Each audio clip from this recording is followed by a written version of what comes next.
Elden Ring, a game of love and loss, from rags to riches, to king from no bitches. A game capable of producing an intoxicating and wide array of emotions that you weren't aware were capable of being felt by any human being. Nothing short of excitement, wonder, joy, mystery, fear. What in the fuck is that? Terror, pain. Need I go on? Well, I will. I'm Christian, aka ThePlatinumChin, here with 5-9 Gaming Direct, and this is our review of Elden Ring. Fair warning, we are now stepping into spoiler territory, so now would be the time to step away if you want to keep yourself fresh to the game. Elden Ring is an experience that few games have managed to deliver. A rigorous and challenge-riddled adventure that throws the player into the role of a tarnished who must travel the lands between, claiming victory over the fallen demigods, and in the end, become the one above all, the Elden Lord. I would love to delve into the story of this game, but in typical Miyazaki fashion, after 80 hours of playing, I still have no fucking clue what's going on. You get sliced to pieces by an armed spider, the first person you speak to tells you you have no game and to get some maidens on your spindle or you won't amount to nothing, or as he kindly puts it, unfortunately for you, however, you are maidenless. You are fated, it seems, to die in obscurity. And you're just tossed face first into an expansive and unforgiving world with your one objective being become Elden Lord. And I wouldn't have it any other way. What FromSoftware sets out to do, and by all accounts does it well, is give players agency over every decision and understanding of the game that is in front of them.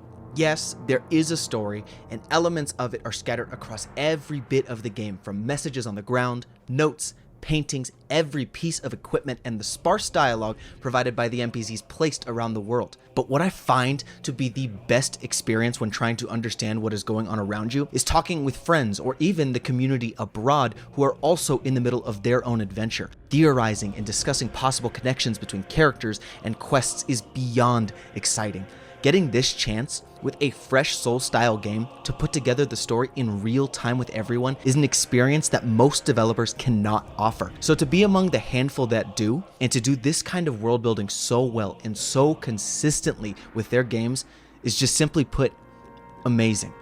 Now, lore is far from where player agency stops in this game though. It has been a long time since there has been a true open world game that has been able to bring life to nearly every portion of its map. Don't get me started on games like Halo Infinite with its dead, bare bones, dry, ashy elbow-ass world, or Ubisoft's artificial way of ejecting activities into their games by saying, go collect 100 feathers tomfoolery. The community is sick and tired of the hoodwinking, the deceit, and the buffoonery ends here, and a new age begins with Elden Ring! You could explore this map for hours on end. You could go to what you believe to finally be the edge of this grand world you're exploring, and you'll still find yourself saying, there's more? How big is this game? The last game that I personally found to give me this same feeling of unending wonder when exploring the world was probably Skyrim. Say what you want about how tired you are of the constant re-releasing, but the overwhelming and resounding awe that most people had when first playing that masterpiece and exploring that fresh world was well deserved. And it is the same feeling I get when I'm speaking of my experience with the world of Elden Ring. Numerous dungeons to uncover, countless optional bosses, items galore. They not only crafted such a magnificently gorgeous world, but they filled it to the brim with items, lore, and enemies that truly reward you for going off the main path. Few games have made it this rewarding to turn into a gremlin, destroy my sleep schedule, and lock myself away in my room for my family for so long that they begin to wonder if I'm even still alive.